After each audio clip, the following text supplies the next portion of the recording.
I saw yesterday on Facebook and Twitter you put out the curlcast for Yes. today. Said it was going to be kind of tricky, so I had time to prepare, so it was definitely a challenge today. And it panned out, didn't it? It did, very much. A little bit of a curly, kind of frizzy day out there. It's just tough. It is. The humidity, well, you know, for me, short, straight hair. I'm so jealous.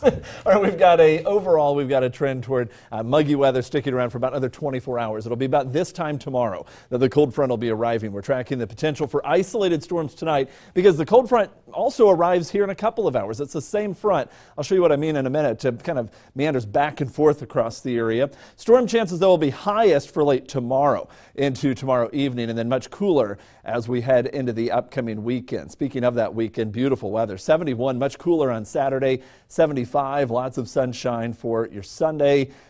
Great outdoor activities type of a weekend. Really no hang up there. Just a cool north breeze on Saturday. Looking at some scattered clouds up to the north. Maybe a couple of those will try to develop into something. We're seeing some of those clouds building a little bit from our Spring Creek Golf Course Seneca cam. Just a little growth out of them. Nothing too much, though, and nothing imminent as far as storm chances up north at this point.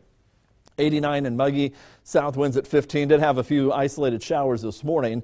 89 has been the high after a morning low of 75 in September.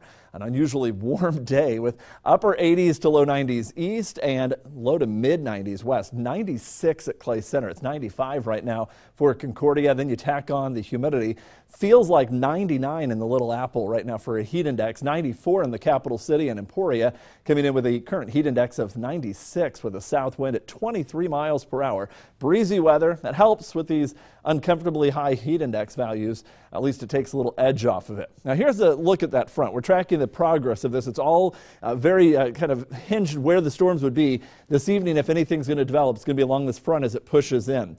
Might kind of hang around, maybe even push south, kind of meander. But watch what happens tomorrow. It backs up to the north. The southern counties really heat up. Upper 80s, maybe some 90s to the south. Much cooler, though. If you live up in the northern counties, it may not get out of the 70s tomorrow. And then that front starts to push through 60s, 70s, 80s, 90s. That's a cold front coming through the area, and it pushes in mid 50s by Saturday morning and a north breeze and low 70s on Saturday. Maybe some areas not even hitting 70 degrees, so much cooler weather. With that, we are tracking the potential for some storms this evening, and then tomorrow morning some scattered clouds, an isolated shower or two, and then maybe a few more developing in the afternoon and tomorrow evening. Some of those could be rather strong, possibly severe. If you're headed out to the game of the week, Football Frenzy, 85 early on at Hayden, but then back down with some storms. Should start to fall into the 70s, maybe even 60s if those north winds can get in before the end of the game. There is also potential for some strong to severe storms during the evening, and that may be the bigger concern for some of those evening games tomorrow. Tonight, isolated storms with a low of 70 degrees. We're back up to a high temperature tomorrow of 87, much cooler north, hotter to the south. Then look at that Saturday, 71. Sunday, 75. Breezy and warmer as we head into the middle of next week. High temperatures should be back up into the mid 80s as the south winds make a return. A little sunshine peeking through the clouds there from Todd Kaywood near Topeka. Gorgeous view of the departing rain shower out of the Fort Riley area from Tanya Portella. Also a look at the rainbow at Westmoreland from Steve Frank. And a gorgeous view. Those clouds called Mammatus clouds, a beautiful view in the sky west of Burlingame. Had some other photos sent my way from near the Auburn area of those same clouds.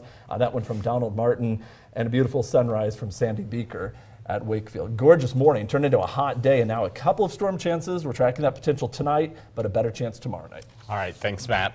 Still to come.